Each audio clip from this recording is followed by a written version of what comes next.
Y vamos directamente a presentar a nuestra invitada, aunque quienes nos están viendo no necesitan que la presentemos, porque realmente tenemos el tiempo limitado para charlar con ella y queremos aprovecharla hasta el último segundo. Norma Morandini, la conocen ustedes, periodista, dirigente política, diputada nacional 2005-2009, senadora nacional 2009-2015, directora del Observatorio de Derechos Humanos del Senado de la Nación 2015-2019. Bueno, cientos o muchos más quizás, seguramente miles de columnas suyas en La Nación, en Clarín, en El País, varios libros, entre ellos, y en especial nos interesa Silencios, Memoria ruidosa de lo acallado, que acaba de salir. Y Marta, seguramente vos querés agregar algo más y empezar la charla con Norma.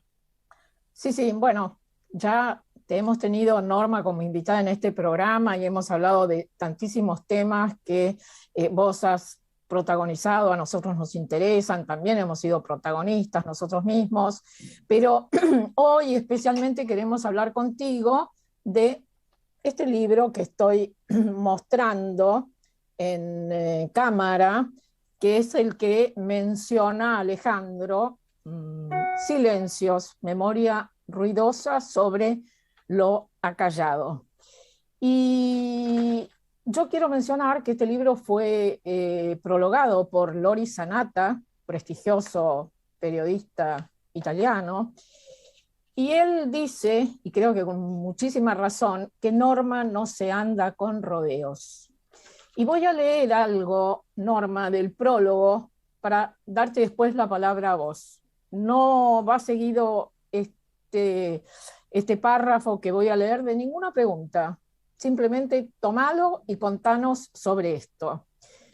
Dice que hay en este libro, Lori Sanata dice, una gran enseñanza ética en su obstinación en distinguir entre el dolor personal y la historia colectiva, el perdón individual y la responsabilidad social, la cólera y la venganza. ¿Es así? Las respuestas a mí misma me las ha dado cuando miro esa tapa tan lograda de la directora artística de la editorial. Yo no tuve que ver, yo estaba en España, pedí a una sobrina esa foto, y en esa imagen de esos 4 niños, yo era la mayor ahí, tan parecida a tantas imágenes, tantas fotografías de familia, en tantas casas de nuestro país, en la inocencia que hay en esos niños de lo que la vida les depararía. 20 años tuvieron mis hermanos, desaparecieron a la edad de 20 y 21 años. Y mi pregunta, y esto tal vez sea la intención que no me di cuenta, que en apariencia de ser un libro sobre el pasado, en realidad lo tengo como un alegato al futuro, un alegato a la democracia, porque me pregunto, esos niños, ¿qué maestros los educaron? ¿Qué libros leyeron? ¿A qué universidades fueron? ¿Qué debates escucharon? ¿Qué participación tuvieron? Es decir, ese espíritu de época, esa sociedad en la que vivieron, que en general nos es mucho más fácil poner las responsabilidades o las culpas sobre el poder o reducir la dictadura o el pasado trágico en víctimas y verdugos, y nunca, me parece, es la sensación que yo tengo, y por eso los silencios acallados, me parece que no hemos tenido el coraje o la necesidad de mirar qué responsabilidad tuvimos cada uno de nosotros en esa tragedia colectiva. Que por supuesto hay una responsabilidad de grado, por supuesto que si yo ya no podemos seguir diciendo, porque está establecido que no es lo mismo el terrorismo de Estado, un Estado que se convierte en terrorista, que no garantiza derechos, que persigue, que tiene esta perversión que hubo en nuestro país, que deliberadamente se ocultó el cadáver para negar el crimen, esa figura siniestra del desaparecido, ha llevado a que la evolución en relación al pasado trágico, es decir, haya sido zigzagueante y sobre todo en los últimos años se ha congelado esa especie de evolución que teníamos y por eso tal vez sea desparejo lo que estoy diciendo, pero realmente sí tengo la sensación que mi obstinación en función del aprendizaje que nos da el dolor, que es íntimo, que es lo más difícil de transmitir, lo sabes bien, Marta, uno, es decir, cuando ha tenido, es decir, yo detesto la situación de víctima, no es, por eso defiendo la dignidad de lo humano, pero los seres humanos también tenemos la posibilidad del aprendizaje. Y lo que a mí me ha enseñado nuestro pasado trágico y cómo hemos, y esta dificultad democrática que tenemos en poder respetarnos, que la democracia es el camino, que los derechos humanos son el antídoto y que no dependen tanto de las leyes, los tratados, las convenciones, que Argentina es el primer país que sale corriendo a firmar, pero no hemos construido una cultura democrática y una cultura de responsabilidad. Norma, quiero decirle a la audiencia, a quien por supuesto estoy invitando fervorosamente a que lea este libro, que hay en él una cantidad de citas, además de estar absolutamente bien fundamentado con autores que han trabajado esta temática, pero también tiene epígrafes que nos hacen pensar y mucho. Y en relación a esto que vos decías, recordé, busqué, en el capítulo sobre el infierno, vos mencionás otra vez una cita de Todorov que dice: lo que la memoria pone en juego es demasiado importante para dejarla a merced del entusiasmo o de la cólera. Qué sabiduría, ¿no? Porque ¿qué es lo más grave que le es dado a una sociedad? Las dictaduras, las guerras civiles, y nosotros tuvimos además una humillación de una guerra perdida como fue la de las Malvinas. Sin embargo, me parece que la gravedad de lo que hemos vivido, no tenemos seriedad a la hora de tomar conciencia de esa gravedad. Me da la impresión, y esto tiene que ver con los silencios, porque es decir, el poder del silencio en nuestra sociedad. Hemos callado tanto, hemos guardado tanto por miedo, porque uno calla, porque las dictaduras imponen mordaza, lo primero que hacen es que nos callemos por miedo, que vivamos aislados, que vivamos en soledad, que no actuemos con los otros. Eso es lo que nos va dejando la dictadura. Pero recuperamos la palabra jurídica con el juicio de las juntas. Y después, cuando íbamos haciendo una evolución de la relación con ese pasado trágico, hicimos un intento de autocrítica en los 90, con aquella carta conmovedora del No matarás, del filósofo cordobés Oscar del Barco, por un ajusticiamiento de un grupo guerrillero en el norte del país. Veníamos de manera zigzagueante con las obediencias de vida, el punto final, el indulto, pero bueno, estábamos haciendo una evolución en relación al pasado trágico, hasta que vino el kirchnerismo y de alguna manera con esta apropiación de la memoria, que la memoria es plural y ese es el sentido que me parece de la observación sabia de Todorov, en una sociedad democrática la memoria es plural, la memoria nos pertenece a todos, no hay una memoria oficial. Y esa memoria oficial de algunos que hoy gritan más fuerte, que han vaciado las plazas del silencio y las han llenado de gritos y de consignas, nos han impedido elaborar esta conversación democrática que no es otra que tenernos respeto. La memoria sagrada que nos pertenece a todos solo puede ser respetada si la ponemos en el lugar de lo sagrado, de lo, es decir, no de la profanación. Porque entre nosotros, es decir, tal vez lo más difícil es lo que no se puede imaginar no se puede nombrar, lo que no se puede imaginar de los desaparecidos, de los campos de detención, de las bombas de los montoneros, de los secuestros, es decir, ese mundo oculto, dramático que nos ha pasado, nos cuesta nombrarlo porque fue oculto. Ese es el sentido de los silencios. Para meterse en todo eso hay que dejar de lado la cólera y el entusiasmo, ¿no? Norma, sí, vos hablás justamente en línea con lo que venías diciendo recién, con respecto a la memoria, se adueñan de ella como si no fuera una herencia para meditar, sino un trofeo para exhibir, un relato para imponer, un artículo de fe. Lo quise leer porque son realmente frases muy fuertes, muy profundas, y con relación a eso me planteo esta pregunta.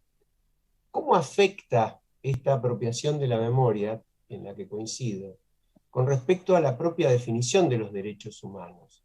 Porque parecería, mi sensación es que en estos últimos años hay determinadas circunstancias que hacen que los derechos humanos tengan una trascendencia y otras que no, en las cuales lo pierden. Por ejemplo, las muertes por COVID. Si nos ubicamos en que por ahí trayendo algunas vacunas que se tardó 8 meses en traer, se hubieran salvado, no sé, según los cálculos, 15 o 20.000 vidas. Pavada, no es pavada hablar de esa cantidad de vidas perdidas por errores, no por asesinatos, pero por errores. Esos derechos humanos parecería que no cuentan mucho, por lo menos no como los otros. ¿Qué pensás vos sobre eso? No, precisamente para explicarnos este presente de no respeto de los derechos humanos, la tentación de comparar lo que pasó con el COVID, con lo que pasa con los totalitarismos, pueda parecer exagerada, pero tiene muchos rasgos en común, el que nos hubieran confinado, el que se apelara a la distancia social, cuando lo que había que tener era distancia física, no distancia social. Lo que hacen las dictaduras, lo que hacen los totalitarismos, y refiriéndonos al tema, es decir, la dictadura, es decir, del año 76, impuso mordaza, o sea, silencio, nos aisló en la soledad, no hablábamos con otros, había distancia social, no podíamos tener esa voz pública, colectiva, que es lo que nos da la democracia. Por eso el COVID, con estas decisiones autoritarias, que no se nos respetó en la dignidad, que nos volvieron a imponer el miedo, porque el miedo también es otra de los rasgos característicos a la hora que se analizan los totalitarismos o las autocracias. Yo creo que hoy ya no podemos poner categorías ideológicas y sí establecer que o se es democrático o se es autoritario, ¿no? Y los derechos humanos no son ideológicos, los derechos humanos es una concepción humanista nacida de la ceniza del nazismo, es una concepción universal, es pensar que que la gran familia, todos pertenecemos a la gran familia de la humanidad, y entonces en ese sentido resultó mucho más chocante, porque si hay algo que nuestro país puede enorgullecerse es que la democracia empezó de la mejor manera. Este silencio que impuso la dictadura tuvo la voz jurídica del juicio de las juntas. Ahí aquellos que se les había privado de voz, los sobrevivientes, los dirigentes de derechos humanos, escasísimos políticos, recuperaron, sobre todo porque hubo jueces que no especularon, porque hubo fiscales comprometidos, recuperamos la palabra jurídica. Se estableció jurídicamente que acá había habido terrorismo de Estado. Pero la sociedad, me pregunto, ¿cuánto nos hemos involucrado? ¿Cuánto hemos podido debatir las consideraciones morales? ¿Por qué nos pasó? Yo personalmente me agobia ir al siglo XVII y pensar que en Argentina tenemos un ADN de violencia. Si sabemos que tenemos un ADN de violencia, hay que trabajar para no tener violencia. Norma, vuelvo al libro y a lo que vos acabás de mencionar, el juicio a las juntas. Vos estuviste presente en todas las reuniones, digamos, que se hicieron o las audiencias. Las audiencias, no todos los días. Por eso estuviste presente, cubrías para un diario, pero decís en el libro no podíamos entrar allí con grabadores, teníamos que guiarnos por nuestra memoria, por las notas que pudiéramos tomar, y tus palabras textuales son que sentiste eso como otra forma de mudez. Sí, por estas cosas que nos pasan en un cómo sí. Yo no sé de dónde vino la decisión, no importa, yo creo que, es decir, esa decisión de que entráramos sin grabadores, pensando en la gravedad de lo que se escuchaba ahí, ninguno de nosotros podía, con palabras propias, narrar lo que Pablo Díaz, sobreviviente de la Noche de los Lápices, que fue uno de los primeros testimonios que nos mirábamos unos a otros, además porque teníamos desconfianza, porque sabíamos que había servicios disfrazados de periodista, porque sabíamos que todavía había miedo, ¿no? Entonces, esa dificultad de que lo que se vio del juicio, la sociedad lo vio muy atenuado porque lo vio escrito por nosotros, que ninguno de nosotros en 6 meses de haber ido todos los días pudimos escribir una crónica memorable como la de Borges, esa crónica del 22 de julio que la asiste al relato de un sobreviviente en la ESMA, que tal vez es el lugar más siniestro, porque ahí, es decir, lo siniestro es que utilizan a los sobrevivientes en beneficio del proyecto político de Macera por un acuerdo que tuvieron los montoneros con Macera, toda esa oscuridad que también está ahí, que subyace y que no nos acercamos, porque es el dramatismo de lo que nos ha pasado, el sufrimiento, y además de alguna manera esto que se explica humanamente, que la víctima siempre tiene como si se le debiera algo, como una autoridad moral, y si no la siente se la otorgan. Entonces hemos ido cancelando debates que a mí me parece que tienen que ver con esto de lo acallado, ¿no? Yo la verdad que si me permitís, no hubiera... acabas de citar a Borges. Poca gente se acuerda de que Borges estuvo presente en una de esas audiencias y escribió después algo que quiero leer un párrafo, Norma, porque Borges dice que era la primera vez que asistía a un juicio oral. Y dice: yo esperaba oír quejas, denuestos y la indignación de la carne humana interminablemente sometida a ese milagro atroz que es el dolor físico. Ocurrió algo distinto, ocurrió algo peor. El réprobo había entrado enteramente en la rutina de su infierno. Esa es una crónica, yo las repito, le digo, cada vez que doy charla a los jóvenes mando a leer esa crónica, porque ahí, es decir, yo estuve 6 meses en el juicio y ninguno de nosotros, ninguno, fue capaz de escribir en poquitas líneas la hondura de lo que había escuchado, lo que escuchábamos ahí. Tampoco era nuestra función. El periodista tiene que limitarse a los hechos, tiene que narrar lo que escuchaba, las consideraciones filosóficas, morales. Yo tuve necesidad de hacerlo 10 años después del juicio, mal entendida también en la época por haber puesto en el libro la palabra perdón. Por supuesto que el crimen es imperdonable, esto hay que decirlo claramente. El crimen no se puede perdonar, para eso actúa la justicia, pero como el crimen es imperdonable y dejamos en manos de la justicia, los ciudadanos, el resto de la sociedad, tenemos casi el imperativo moral de entender por qué nos pasó, el imperativo moral de que no queremos que vuelva a pasar. Los sobrevivientes de Hiroshima, ya gente que está en los límites de la edad, del tiempo, es decir, cuentan, narran, por una forma de dar sentido al sacrificio y esta tal vez ingenuidad de creer que si yo cuento lo que me pasó, voy a contribuir a que no le vuelva a pasar a otras familias. Es decir, yo si hay algo que me obsesiona es que tengamos jóvenes educados para la libertad, que sean responsables con la libertad, jóvenes que no tienen nada que ver con el pasado, pero que sin embargo tienen la obligación de honrar el privilegio de haber nacido y ser educados en libertad. Y vuelvo al ejemplo de la foto familiar.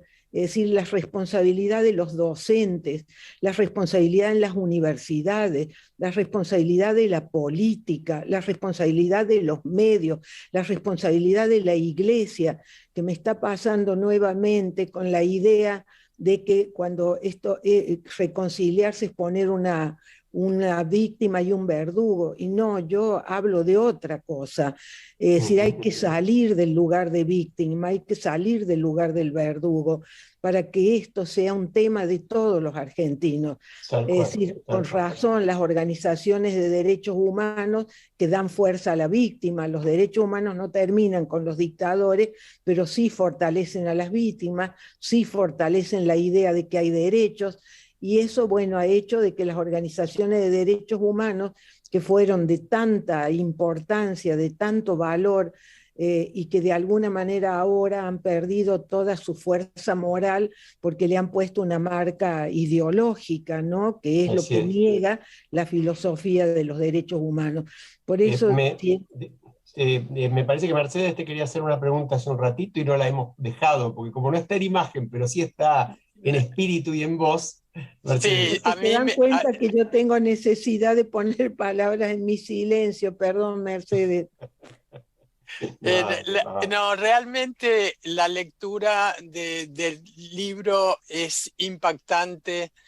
Como decía Marta, uno recomienda fervientemente a la audiencia que lo lea y que lo relea. Es un libro para releer sin ninguna duda. Esto que estabas vos planteando primero de los jóvenes, donde vos en tu texto remarcás el hecho de que si no se explica la violencia anterior, no se entiende por qué sucedió y qué pasó con la dictadura. Y permanentemente recalcás la intimidad del dolor y el no andar por la vida con enojo. Y citás también a Hannah Arendt, y tenés una serie de reflexiones sobre la esperanza. Entonces, uniendo esta conversación que tenés permanente con los jóvenes, ¿podrías decirnos cuáles son tus ideas o cuáles son estas imágenes que te generan esperanza? Bueno, en relación a Hannah Arendt, a mí me dio permiso, ¿no? Porque si uno observa, por ejemplo, todos los que estudiaron el siglo pasado, el siglo XX, muy pocos y de los grandes historiadores entraron en el corazón de los campos de concentración. Es decir, yo tengo muchos años, un tema casi obsesión de cómo han hecho otros países, cómo han resuelto la relación con su pasado trágico, y por supuesto Alemania aparece, es muy fácil equiparar los campos nuestros con los campos de concentración, pero pocas veces analizamos cómo los alemanes han puesto instituciones democráticas, la obsesión de construir una cultura de derechos para evitar volver a descarriarse, ¿no? Y Hannah Arendt, ella dice que el nazismo lo que hace es romper la historia, es decir, que no se puede utilizar categorías viejas para analizar algo que irrumpe en la historia sin antecedentes, que es lo que nos ha pasado a los argentinos. No tenemos antecedentes de una masacre administrada, es decir, que inclusive son expresiones de Hannah Arendt, de esta fábrica de cadáveres, y que inclusive se ha incorporado en el repertorio de la historia. Argentina está incorporada en lo que han sido las masacres administradas, porque hubo una burocracia que planificó una forma de reprimir, y eso hay que pensarlo de nuevo. Esto no podemos seguir usando categorías viejas, y la misma Hannah Arendt dice, ¿qué es pensar? Pensar es pensar sobre la experiencia, porque si uno no tiene coraje de pensar sobre la propia experiencia colectiva, aparecen las doctrinas y aparecen los dogmas. Entonces, ¿mi esperanza cuál es? Mi esperanza es que formemos ciudadanos libres, que sean capaces de honrar la libertad que tienen, que sepan que tienen responsabilidad con ese privilegio de vivir en libertad. Y para los jóvenes, mi mayor esperanza, siempre uso un poema de Bertolt Brecht a los jóvenes del futuro, que él decía, cuando nos juzguen, sean clementes, pero no se olviden de lo que se salvaron. Entonces me parece de una enorme irresponsabilidad que se eduque para la liberación, pibes para la liberación. ¿Liberación de qué? La única liberación que podemos aspirar los que hemos hecho de los derechos humanos una razón de vida es que seamos dignos, y para ser dignos hay que ser libres. No se puede ser esclavo a dogmas, no se puede ir por la vida con miedo, es decir, acarreados. Hay que tener independencia de criterio, y este es el otro concepto de la banalidad del mal de Hannah Arendt, tan mal entendido. Ella no dice que Eichmann no sea un monstruo y que no haya hecho las cosas que hizo. Al contrario, lo que ella le impresiona en Eichmann, que es un hombre mediocre, que responde con lugares comunes y que se defiende con la obediencia como si fuese un orgullo haber obedecido órdenes, y precisamente la banalidad es no distinguir el bien del mal, no distinguir lo bello de lo feo. Y este es mi optimismo, esta es mi esperanza, ¿no? De que ante la horca, Eichmann gritó: ¡Viva Alemania! ¡Viva Argentina! ¡Viva Argentina!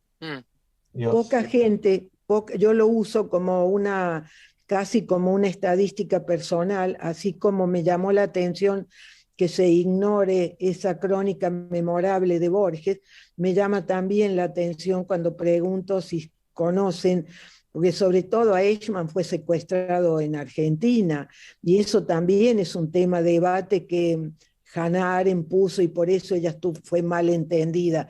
Ella decía que tenía que ser juzgado por un tribunal internacional, no haber sido juzgado por Jerusalén, en Jerusalén, o sea, por Israel, y ahí hay todo un debate, es decir, cosas tan interesantes para tener como debate, y me da tanta tristeza cuando nosotros debatimos personas y descalificamos personas, y hemos hecho un debate también tan rastrero, porque hay tanto para poder entender, porque de eso se trata cuando hacemos una conversación como la que estamos haciendo, es decir, es tratar de entender.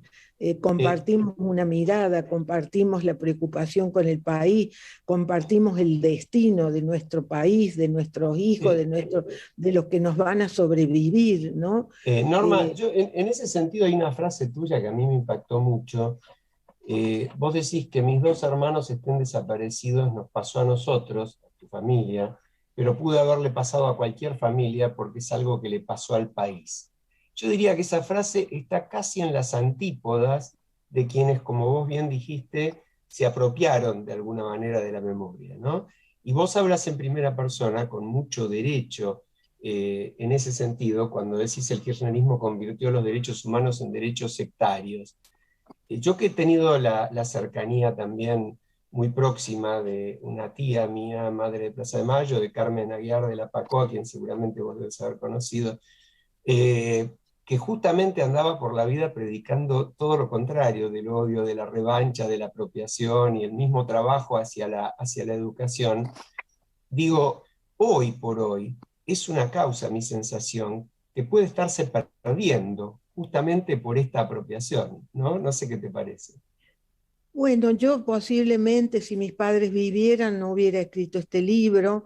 Si no hubiera habido una apropiación de los derechos humanos, no hubiera tenido necesidad de dar testimonio, porque yo he podido empezar a hablar. Si alguien puede pensar que se trata, es efectivamente mi memoria personal, pero unida a lo que le pasó al país. Es decir, yo me doy cuenta que de algunos temas pude empezar a hablar hace muy pocos años, es decir, y a partir del libro me sorprende la cantidad de gente que se me acerca, que conozco y que nunca me habían dicho que tenían familiares de desaparecidos, o gente que está trabajando los temas.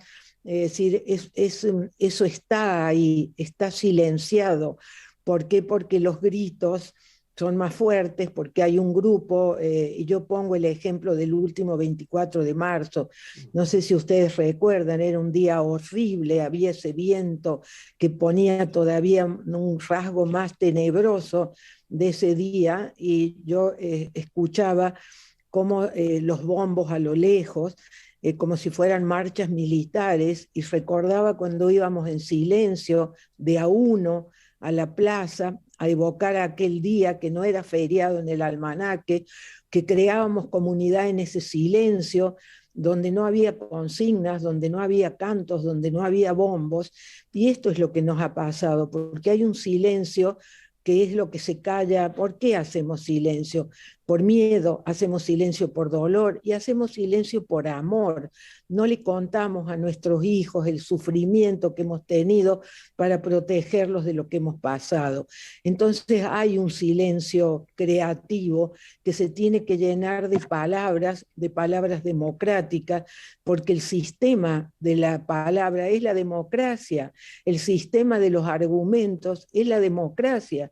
Cuando hay dictaduras hay un solo color político, hay una sola argumentación, hay uniformidad y no esta riqueza de la democracia. En relación al 24 de marzo, Norma, nosotros acá lo dijimos en el programa, si un día hubiera podido decretar feriado el dictador Videla, ese día hubiera sido el 24 de marzo.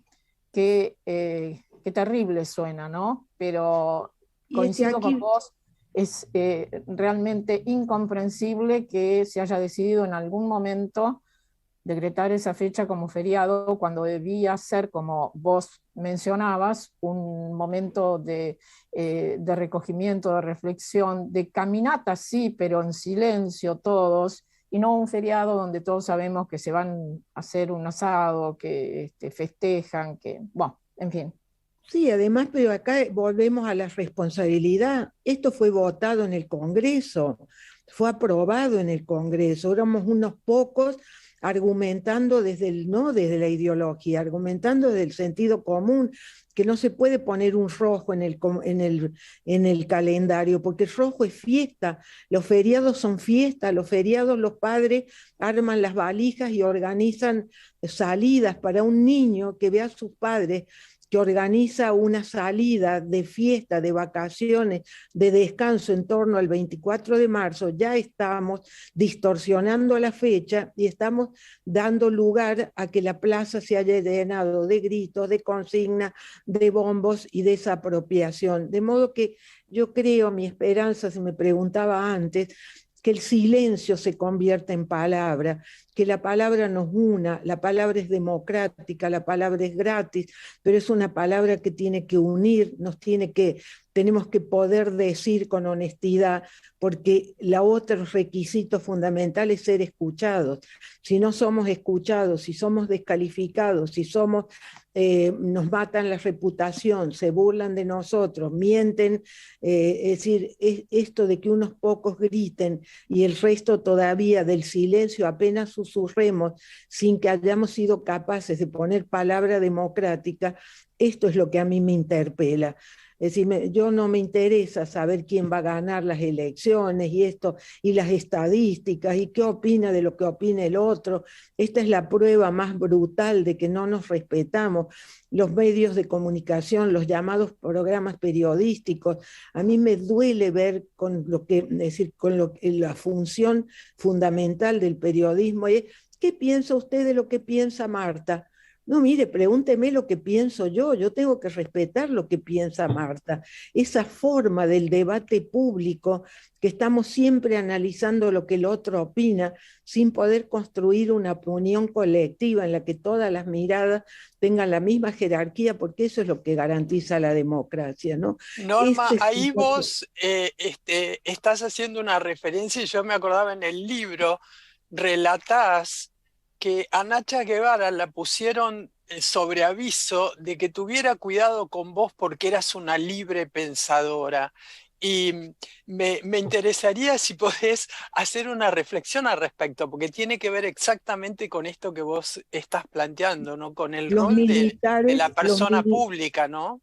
Los militares se defendieron en el juicio diciendo que cumplían órdenes, el deber obedecer. ¿Qué distancia hay de ese concepto del deber obedecer a que en democracia, desde la política, se le diga a una persona que participa en política o cualquiera que piensa, que opina, que sea un libre pensador.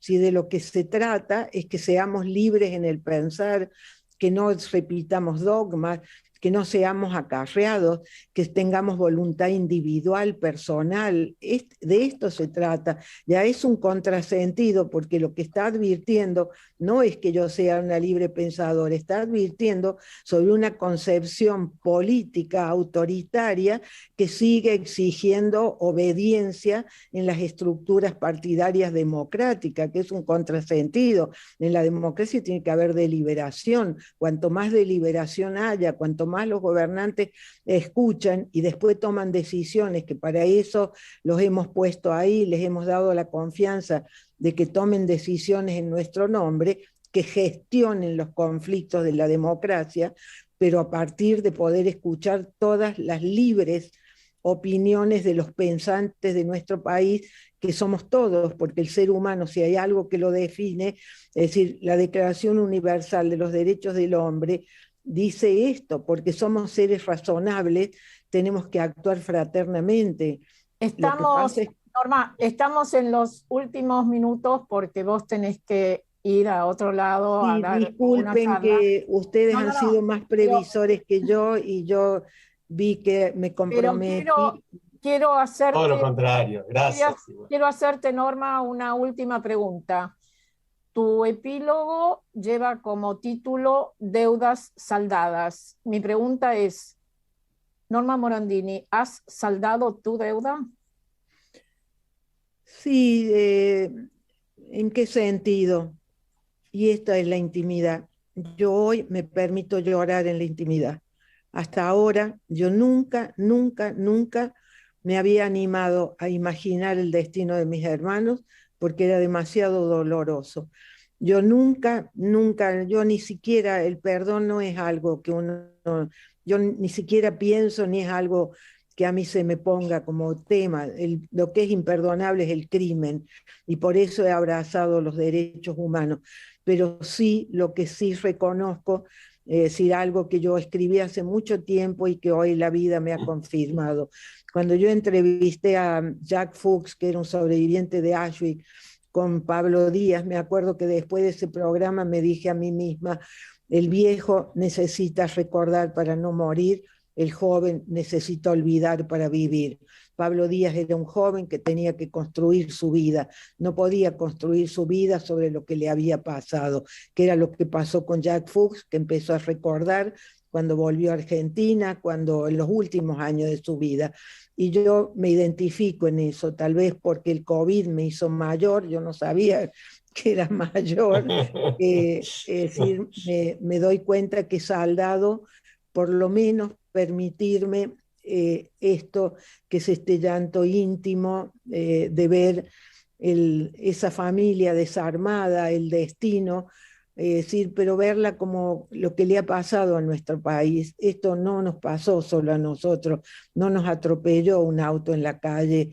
Es decir, hay muchas responsabilidades en juego, y si hay algo que decir, he saldado mi deuda en el sentido de tener contacto conmigo misma, con esa intimidad que es difícil de transmitir, pero la obligación, como soy un ser colectivo que vive en una nación, que vive con otras personas, que ha participado en política, que tiene vocación pública, que ha abrazado los derechos humanos, yo creo que tenemos que ver qué vamos a hacer con lo que nos pasó. Y la pedagogía es lo único posible. Es cierto que la guerra de Ucrania tira abajo muchas cosas, pero hay que seguir siendo obstinado.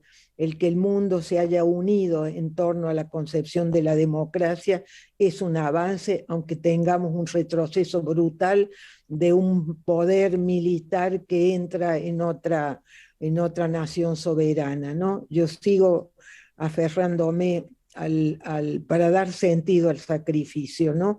Que pueda servirle a otros, aunque esto sea una ingenuidad y pueda sonar, decir eso como... Yo prefiero la palabra inocente, porque la inocencia es volver a empezar. Y los jóvenes son los que vuelven a empezar, y los que nacen tienen derecho a una vida con menos sufrimiento que la que nos ha marcado a nosotros, ¿no? Norma Morandini, muchísimas gracias. Muy conmovedor Además, recomendamos realmente a cada uno de nuestros oyentes que no deje de leer Silencios, memoria ruidosa de lo acallado. Te agradecemos mucho, te mandamos un abrazo y nos vamos a la pausa. Muchísimas gracias y los abrazo y me siento abrazada, que esa es una gran reivindicación, que nos reconozcamos como partes de lo mismo, ¿no? Así Un abrazo enorme. Gracias. Nos vamos a la pausa, ya volvemos.